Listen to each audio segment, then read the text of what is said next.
Yeah, greetings everyone. Welcome to the Humanitarian OpenStreetMap Team Summit 2021. I'm Russell Deffner, the Disaster Response Coordinator for HOT. And although it's not the focus of my work, I have always been heavily involved in our data quality efforts. In this series of short talks, my colleagues and I will introduce you to why data quality is important to HOT, some of the difficulties we've had that we've encountered over the years, and what we've done and are continuing to work on to establish more quality assurance and control measures for our work. To give some understanding of how HOT has failed to anticipate data quality issues, we need to go back to before HOT even existed as an organization.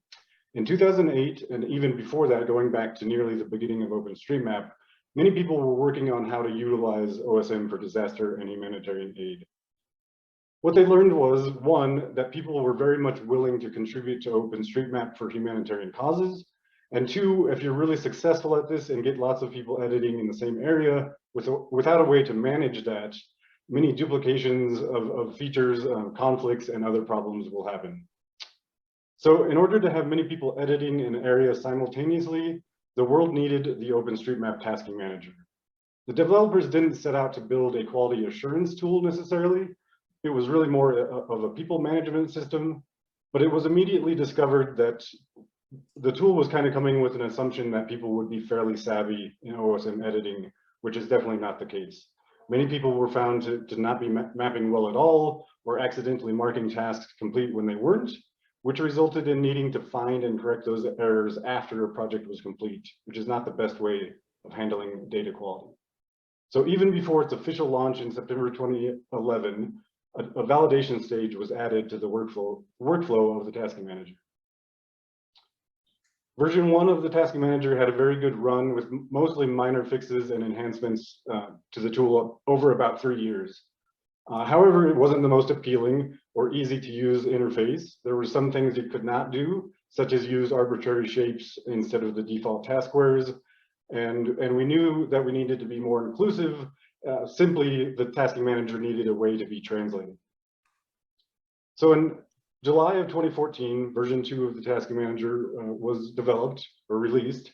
Many of the issues from version 1 were addressed, plus some additional features that were added. It had quite a long life, and actually there's still instances of the tasking manager out there that are using version 2. I personally think that in this development cycle, it was a missed opportunity, because while the tasking manager version 2 was fed and was feeding the success of HOT in allowing our volunteer contributor pool to grow larger than ever, the amount of organizations joining and using the tasking manager was growing, and projects were being created faster than ever before. However, we did not anticipate the needs of the volunteer validators to keep up with the pace of mapping. So by 2017, enough requests for changes in the task manager led to the development of version 3. Many improvements were made to the validation workflow, including the mass validation or multitask validation. So validators could finally start closing that gap between what had been mapped and what had been validated. However, even though individual validators were now empowered with tools and workflows, it wouldn't be until version 4 that managing those validators as well as project creators would really be addressed. And that came about roughly in May of 2020. We released version 4, and it was a major overhaul of the tasking manager. The front end was modernized, the user profiles enhanced with personal stats, and allowed the users to start being part of teams. It provided new ways to sort, filter, and mark your favorite projects so you could find them easier. It improved the task status colors for vision impairment, and many other enhancements kind of guided towards the user. Another big improvement to that whole user experience and keeping people engaged was the ability to embed the custom versions of the popular ID and rapid editors. However, many of these enhancements kind of overlooked the needs of project creators and validators. The biggest failure with the launch of Tasking Manager 4, in my opinion, was that this new structure for organization and teams came with no instructions. This left myself and a few other people scrambling to come up with a system to onboard organizations, while we ourselves were still kind of struggling to find out how teams would be used internally at HOT. Now, in hindsight, many of these things I point out as failures were really things that we just didn't know we needed at the time. From the very beginning, needing a validation step wasn't obvious until it suddenly was. And very recently, with the process of onboarding organizations and validators, it wasn't immediately recognized as a need. So if there's one thing I would like people to take away from my story here is that although we are improving, we still have work to do when it comes to anticipating the impact of change. Here I talked about the tasking manager as a concrete example of how we may not have properly asked ourselves, if we make these changes, how will it impact the whole ecosystem around this thing, in this case, the tasking manager. So thank you for listening. Now I'll hand it off to my colleagues to describe how we've addressed some of these challenges.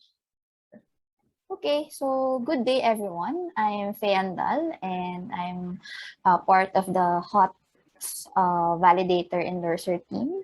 And I was also part of HOT Philippines since last 2020 to 2021 as the technical NGI specialist. And I'm currently serving as the regional ambassador for Youth Mappers and also a volunteer of OpenSheetMap Philippines. And I'm happy to share with you the HOT's validation process and how to become one. Yeah. So validating data is an important part of OpenSheetMap, as you know, and in humanitarian mapping in particular. And since OpenSheetMap is a crowdsourced data and anyone can contribute to, and communities can freely use the map for different purposes like navigation, research, advocacy, planning, DRR, it's important to monitor the data quality of OpenSheetMap. Hence, having experienced volunteers to ensure the OSM data are complete, accurate, and updated is very important. And the data from OpenSheetMap is used by different humanitarian organizations like American Red Cross, British Red Cross, MSF, the World Bank, USAID, and Bing to reach the affected population. And contributors who consider themselves to be part of the humanitarian mapping community, who mostly use the tasking manager, have an existing framework and workflow for the validation process. That's why we greatly improved the use of the tasking manager. And validators do not only check for the quality of the data mapped by the volunteers, but we also advise beginner mappers on how to improve their mapping. And we also provide feedback on work completed, teach mappers the productive practices for the future, and also encourage them to expand their knowledge on mapping and validation so that they can become validators in the future. But how does one become a validator? So in HOT, we base it mostly on the experiences of the mapper. And a volunteer must be active in OpenSheetMap during the last 12 months and must meet the required number of features mapped using either ID or JOSM editor or any editor that they would prefer. And he or she must have enough experience in using the tasking manager since most of the work we are doing is in tasking manager. And if they pass these requirements, our team will then do a manual quality check of their past work. And once they pass, they can now become part of the HOT global validation team. And if a volunteer does not meet the basic requirements, he or she can still apply for the validation team as long as they oblige to the additional requirements that we need. So at least map number of features and attend the trainings and mentorship with the HOT validation team. So this is done to provide continuous feedback to the applications and also address the common validation issues encountered during the validation process. And once they pass the requirements and complete the training sessions, they can now be part of the validation team. So it's quite easy and straightforward. So if you want to join our validation team, you can just reach out to us, and we're reachable through the Slack channel. So thank you so much, and I hope you became part of our validation team. Thank you. So I'm going to talk briefly about how we onboard organizations to HOT's tasking manager. So any organization which applies to create projects on HOT's tasking manager is taken through a 90-minute onboarding session hosted by HOT before they can create their first projects. This session leads them through the technical side of creating projects, but it also walks them through the structure of HOT's Tasking Manager, including the distinction between organizations and teams. Okay, so first of all, organizations. These are entities on HOT's Tasking Manager that have the right to create and manage their own projects. Example organizations include MSF, OpenStreetMap Philippines, and CartONG. In order to create and manage projects on behalf of an organization, an OpenStreetMap user needs to be granted access to become a manager of that organization in the Tasking Manager. Organizations can only be created from scratch by HOT staff members. And the first managers of an organization always take part in a 90-minute onboarding call or onboarding session before they can start creating their first projects. Now, teams, as a distinction, teams are groups of OpenStreetMap users that can be created by organization managers. Once a team has been created, organization managers can then edit a project to grant a team certain access rights to that project. Most commonly, organizations create teams of experienced mappers and then grant them access to validate their projects. For example, the MSF validator team validates MSF projects. This ensures that their projects are validated to a high standard by experienced users. Now, this organization and team structure was completely new and arrived instantly as soon as TM4 went live in May 2020. Organizations which had been on TM3 were shifted into this structure without sufficient guidance beforehand. After the launch of Tasking Manager 4, several organizations attended a Tasking Manager 4 intro call where HOT staff walked them through the new structure, but this session wasn't attended by all.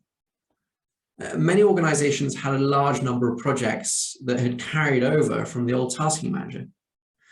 And teams and permissions had to be set up from scratch by managers from each organization for all of their existing projects. This is labor intensive and had to be done on the fly. With the new Tasking Manager already live and all the old projects already available for mapping within Tasking Manager. Now, gathering a list of trusted OpenStreetMap users to create new teams with takes a long time. And with little forewarning, this caught many organizations out. Now, undoubtedly, mapping quality suffered because of this. Without project permissions being set up in time or properly understood, many projects were mapped or validated by users that did not have the experience level to contribute effectively. 18 months since launch, the organizations and team structures is now more established. So within Tasking Manager 4, teams and organizations are more widely understood and uptake is broader. Many organizations now have substantial validation teams in particular. However, if any future versions of the Tasking Manager incorporate alterations to project permissions and access, then these changes need to be phased in slowly and in stages to ensure sufficient understanding and uptake of this new structure. Welcome, everyone. My name is Heißmeier. I'm currently the chair of HOT's training working group. And today I'd like to take you on a tour through LearnOSM, one of the key products which this working group is managing. So start sharing my screen here. And yeah, I'd first like to take you back roughly 10 years because LearnOSM has its 10th anniversary around these weeks. And this is the very first screenshot on the Internet Archive's Wayback Machine from October 2011. LearnOSM already was available in 3 languages and had some contents here. And well, that's for the anniversary. Now we are way forward from that Wayback condition here. LearnOSM now is available in some 23 languages, at least for the major parts of the contents. And We cover very different topics, not only those used for humanitarian mapping, but apart from the ID and JOSM editors, of course, we have detailed coverage of the tasking manager here in the coordination chapter. But you will also find information on mobile mapping and what you can do with the data besides mapping. So a quick overview about all the other tools available there. So what does LearnerOSM contain more specifically when it comes to data quality? Well, we all know data quality first starts with the tasking manager and the setup of projects. So let's have a look in here. The coordination chapter, it contains an administrator guide where we guide project creators through all the necessary steps, through all the bureaucracy involved in filling in all those different fields. But we do emphasize what good project instructions mean. So it is really important that users, of course, are notified what they should map, how they should do it, what experience they might need. So the quality of project instructions cannot be emphasized enough. Other points, of course, are the imagery. We always know that we have existing mapping, more so now that humanitarian mapping has been around for quite a while. So you'll hardly see any empty squares nowadays. And there can always be a mismatch between imagery and existing mapping. So here we provide a few guidelines on the strategy, what you could do to remove that and how you can present it to the users. So it is important that project managers really keep all that in mind. When it comes to guiding the user, we've got a remote armchair mapathon editing guide, which roughly here goes a bit to explain the process flow, that we first have mapping and then we have validation. And it also shows you, well, where you end up when you select a square for mapping in both ID and JOSM editors, and also tackles the fact that you might have to zoom in first before you can really do something. And also makes you aware that you should always check on existing mapping first in order not to duplicate your work. But the real workhorse here, in order to guide mappers, is this guide on how to trace roads, buildings, water, and land use. So it contains a couple of screenshots, what to do with a highway network. Make sure that you know that tagging is really important here. Contains a few words about residential boundaries and, well, has a couple of information about buildings, tracing round and squared buildings and making sure that they don't overlap. And yeah, also make sure that you should always map the building footprint. We do have a guide on managing Mapathon, which also contains a couple of suggestions that you should have people there who can respond to questions in order to make sure that the needs are addressed. A very interesting section here are tips. They contain a couple of situations which mappers might encounter, such as tracing rectangular buildings here. It provides here the essentials, first of all, how to map that, but also contains here notes that, well, obscured buildings, partially obscured buildings must, of course, be mapped completely. And if you see them at an angle, that you have to map the footprint. The good point is, whenever you see something like that and think, oh, there has been a mapper recently who might need some of these hints, well, if you click on one of those headings, you'll get a link up there, which you can use, for instance, in the tasking manager or through the OpenStreetMap message system, and you can let them know where to find further information, how to improve their mapping. Of course, we don't cover everything. For instance, so far, we don't have a lot on the validation process, but that's something we're currently working on. We want to give a short overview over the tools which are available there, for instance, OSMJAR. So that is due to come. And of course, it won't be up to date always. We know that we constantly have to revise the guides because the user interfaces of JOSM and ID always change. Task manager changes, so there will be some deficiencies. Whenever you see one, we've got the contribute link here, which is available on every page, and there you can send us some feedback if you notice some error. And of course, we would especially like to hear from you if you feel up to helping us in keeping the guides up to date, or maybe also contributing other topics not covered so far. So that brings me to the end of my quick overview of what Learners here has to offer in terms of data quality. So the resources are there. We just have to make people aware to step by and consume the contents and, well, improve their mapping and project setups. So thanks for listening, and I'll hand it back to the next speaker. My name is Jim Walseth, and I'm a member of the Global Validators Group. We've been granted the privilege of evaluating the quality of mappers' work in most hot OSM projects. So we regularly see good, bad, and ugly mapping. So from that perspective, I'd like to discuss two distinct problems impacting quality. The first one I call the downstream problem, or after the mapping. This is low quality mapping generated in hot OSM projects that can persist in OpenStreetMap for years when the validation happens much later than the mapping. And so, bearing in mind that edits become part of the OpenStreetMap nearly immediately after their upload. So just to give an idea of what I'm talking about.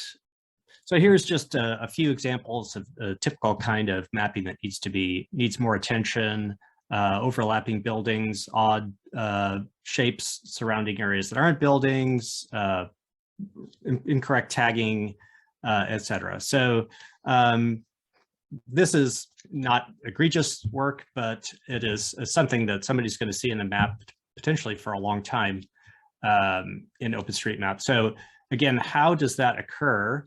Exactly, and going to switch to this project timeline from that same project where those examples came from. This project is still going, spanned 2 years, and 90% of the mapping was done after a year, but the validation hadn't really started. So you can imagine all the work that's gone into this area between the orange and red lines is all potentially not good. Yeah, so this is where that problem really arises. And there's a secondary problem with validation happening much later, and that is that mappers don't get feedback right away when they're mapping, which they need. So that's that's kind of the downstream problem. It really comes from the scope of the project being out of proportion to the resources, like how many validators there are available. So there's not much we can do. Having more validators would be great, and we invite people to join us in doing that. But there's not much we can do about this downstream problem. So moving on to what I call the upstream problem, or the before mapping problem, I'm really referring to a priori education of new mappers. So this is a recurring topic of discussion in the global validator circle, and consequently, we're finding more and more resources in the form of wikis and videos that people could use. The problem is how to ensure that mappers take advantage of this training before they start mapping. So this is what I call the a priori. A few ideas floated by my co-validator Martien were to have kind of a sandpit, which would be a virtual space where mappers could go in and map some buildings and some roads, and it would sort of automatically give them feedback. That's kind of a little futuristic. We need to do some development to make that happen. A much lighter weight version of that would be like a quiz or questionnaire, and an even more passive one would be just a very nice high quality video with some nice music and lovely people mapping things exactly correctly in the video. I think so. All those things are achievable, I think, eventually, but they don't exist now, or they're not being applied consistently. So the a priori training thing is not really solved. So where are we at now? What can we do now to address quality as validators? What has happened recently, which has contributed a lot to both of these problems, the upstream and the downstream problem, is that validators have shown up to projects sort of en masse, like in a group. Specifically, a great example is Haiti. I will show a different project timeline here. Oh, hang on. So this is a project timeline from Haiti. There were many Haiti projects. They were small, digestible projects. But notice instead of 2 years, this project expanded to 2 days. And notice that the red line of the validators was right behind the mappers. So very little opportunity for poor data to be in OpenStreetMap, and also mappers getting feedback right away. So that's a really happy situation. That's the happy path. And the way this has been happening really is that we, the validators and project managers, have been sort of coordinating, mostly on our Slack channel, which you should come and visit if you're interested in all of this. And also through something we call Validation Weekend, where we focus on a particular project and try to get it done. So this sort of group behavior has really helped out with some of these quality issues. And if we continue our coordination and get more validators, this will help along with the other things. So that's my point of view, and that's all I have. Thank you. Hi, my name is Matt Gibb, and I am the chair of HOT's Quality Control and Assurance Working Group. The HOT Quality Control and Assurance Working Group was established in 2019 to investigate both the quality of data produced and the tech and methods which can improve the initial quality of mappers. Validation and data quality have long been a part of HOT's work. However, as the mapping community grows, a more central and organized effort around data quality and validation was necessary. HOT, its external partners, and other community members have developed many tools and ways to look at and improve data quality and the mapper experience. It is the goal of the Data Quality Control and Assurance Working Group to make project managers and mappers aware of these tools to improve data quality. There are several priorities to the mandate of the Quality Control and Assurance Working Group. The recruiting and training of HOT tasking manager, project managers, and validators, and coordinating with the training working group where appropriate. Identifying and improving poorly created projects. Setting standards for data quality based on project creation through to final validation. Creating a standardized approach for using metrics to identify organizations needing assistance with their projects, mappers and validators needing assistance, mappers who could support validation, organizations and groups of validators who have additional capacity to assist with validation of HOT activation events. And finally, it is our priority to identify and find ways to incorporate available tools for monitoring quality of HOT data and contributions to OpenStreetMap. To this point, we focused on communication with project managers, as we believe this communication and encouragement for project managers to take more ownership over their projects will result in a more completed or fully validated projects with a higher level of quality. I'd like to highlight several achievements of the Quality Control and Assurance Working Group thus far. Validation plans. We have created and shared guidance to project managers related to the creation of a validation plan. As an organization, it is easy to see success stories of using the task manager and wanting to jump right in and start creating projects for people to map. However, we've seen that without a plan to validate these projects, organizations lose momentum when mapping their projects and they remain unvalidated. This resource gives ideas on how to create a validation plan before creating projects, such that one's projects have a better chance to be validated completely. Project validation metrics. Many of the initial meetings prior to the formation of this working group were just trying to get an understanding of how many projects remain unvalidated and if there were any organizations using the tasking manager which could benefit from conversations about validation, validation plans, and updating project instructions. Organizations with a large number of unvalidated projects were contacted so that projects could be revisited or archived if they had become stale. Problem user escalation. While HOT and the broader OpenStreetMap community is full of dedicated volunteers who care about the map, there are occasions where users may purposefully cause issues with data or abuse mapping privileges in the tasking manager. The Quality Control and Assurance Working Group has created a process for the organization to escalate issues with offending users to help ensure the integrity of the projects in the tasking manager. Project gardening. It is no secret that the usage of the Hot Task Manager has exponentially increased over the years. For any number of reasons, projects have become stale and are no longer being contributed to, or project managers have left the organizations they work for and no longer return to manage their projects, all resulting in a long list of published projects remaining active in the Task Manager. We have created a process for archiving these old and stale projects. While it may seem counterintuitive to archive an old project that has not yet been validated, we want to make sure that users do not find old projects with potentially out-of-date imagery or instructions and have their contributions be more detrimental to the map than beneficial. We have already archived over 1,000 stale projects while contacting the project managers where possible, and are continuing to improve the process for continued monitoring of projects moving forward. Validation weekend and chats. A lifetime ago, a lowly GIS analyst started sending punny tweets to help encourage people to spend their time on Fridays to validate projects in the Task Manager. It may have had little impact, but at least there were some laughs. Validation Friday, as it came to be known, was short-lived, but after a revival, it evolved into a more concerted effort to focus mappers on weekend validation. Validation Weekend allows validators to identify priority projects to validate each weekend and share with the community in order to focus efforts and finish projects. This ties into one of the most important parts of data quality, the validator.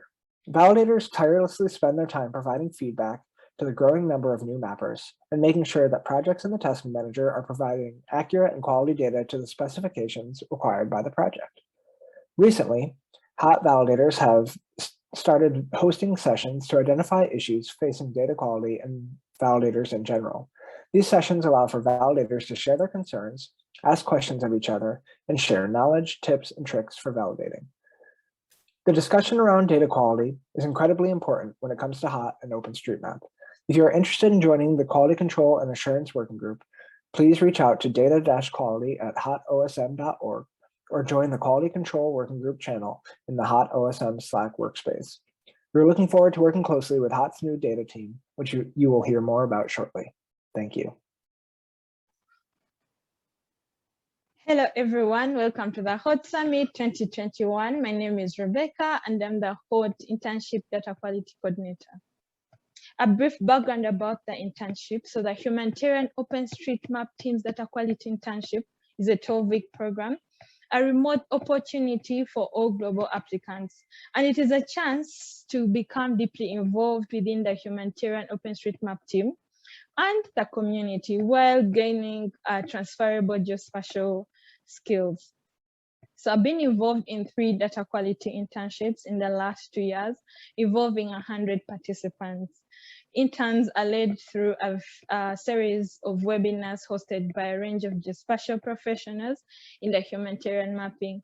They also receive live trainings in area of geospatial tools, hence becoming experts, well experienced to confidently validate other mappers' work. So we've got a number of achievements, and we've categorized them into short-term and long-term. Some of the short-term achievements are during the internships, the interns focus on validating priority disaster response projects and also tackling the backlog of unvalidated projects in the HOT Tasking Manager. This is very important because it ensures that the data is of high quality and usable by partners and communities. In 2020, the interns validated over 95 projects, and in 2021, they have validated 50 projects so far, and the project is, the data quality internship is ending in November. As for this year as well, the interns have been trained to do third-pass validation, and they're doing third-pass validation on the projects that are being validated during the internship. This is to ensure that the project's data quality is further improved. Some of the long-term achievements are the interns have become valuable contacts for data quality assurance support. They have, and some actually have participated in the HOT validation community since they gained a different experience in the different geospatial tools such as GeoZim, OSM Char, Osmos, QGIS. Some of the interns have become trainers in the community working groups, training different communities on how to map and how to improve data in OSM. As for this year's internship, the interns will provide a written report on the projects that they validate, focusing on the common data quality issues. This may provide direction for improved trainings and instructional materials, and the feedback that they get from beginner mappers can be used to improve HOT's training approach and the materials as well. The interns have also joined different working groups.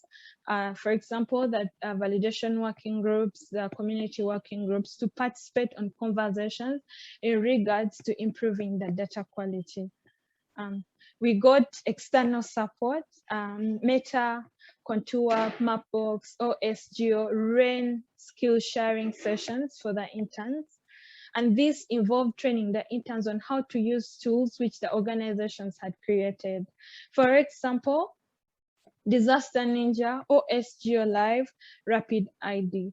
This broadened the interns' knowledge of geospatial tools and enhanced their ability to validate. In addition, several key individuals in the geospatial sector participated in Ask Me Anything sessions, where the interns heard about their inspiring geospatial career paths and the chance to ask any insightful questions. That was really great. Thank you so much. Happy summit.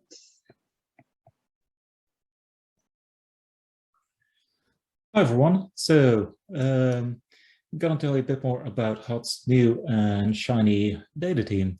I'm Paul Utah, HOT's Director of Humanitarian Programs. And as of November 1st, we've kicked off the data team. As of now, that consists of me, Paul Utah, along with Jessie Pechmann, who's our Global GS Manager. And the remit of the team basically focuses on two parts. One is responsible, ethical use and collection of data, and the other part is data quality in all shapes and forms. Actually, there's also a touch of supporting the use of data by partners and ensuring the data is fit for that alongside that. So, mandate of the team is to coordinate across HOT teams, hubs, working groups, and community partners to build and leverage geospatial expertise both within and outside of the organization. So that includes, say, GIS, IAM, data, workflows, etc. And to ensure data is created and used responsibly, is of high quality, and fit for purpose. So what are we actually going to do concretely? One part of that is leading on the coordination and implementation of responsible data standards and resources. That's everything that's looking at the lens of data ethics, including, say, more traditional humanitarian topics such as informed consent, privacy and protection, etc., but also working with other teams on, say, topics around data, equity, justice, colonization.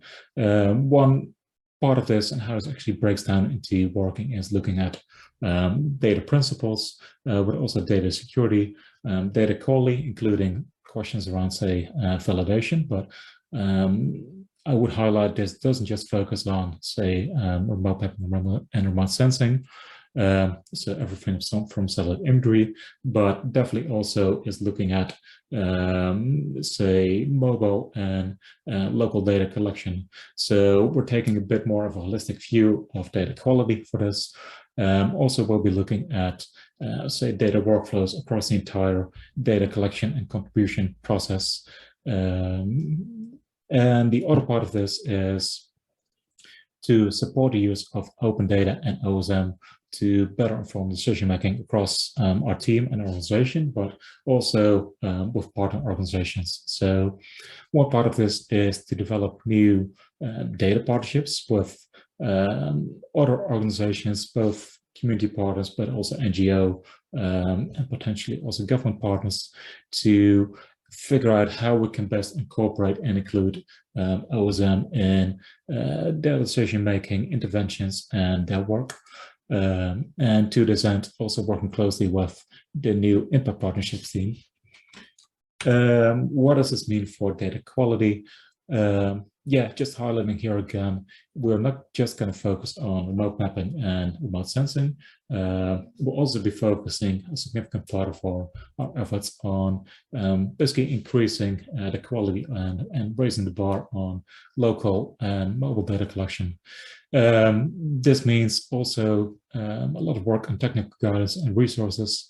We have a fair share already, but building those out, such as the hot toolbox for use by community partners and teams, also working on localization of that content, so it's accessible to more of us. There is a central place for data validation objectives and work within these. And overall, the goal is just to improve data quality in OSM through all the tools that HOT is using, including products run through the HOT's tasking manager. This is a shared objective between HOT's community, tech, partnerships, disaster services, and data teams. We'll also be coordinating with the Quality Assurance and Control Working Group. And overall, we aim to just gain a better understanding of the gaps and potential improvements and be consolidating a lot of that knowledge and understanding for implementation across our teams, staff, and working groups, and also to dedicate staffing to that. Next steps, there's a couple of things coming up, further discussions and prioritization with the Quality Assurance and Control Working Group, and especially how we can do, and tailor our activities to support volunteer efforts, development of better definitions, indicators, measurement of quality of data produced via and with all our teams, tools, and partners, deepen our understanding of validation gaps and how we can help address those, establishing a framework to coordinate those activities, and hire dedicated staff for data quality. So thank you. If you have any questions, please reach out to Jessie or me.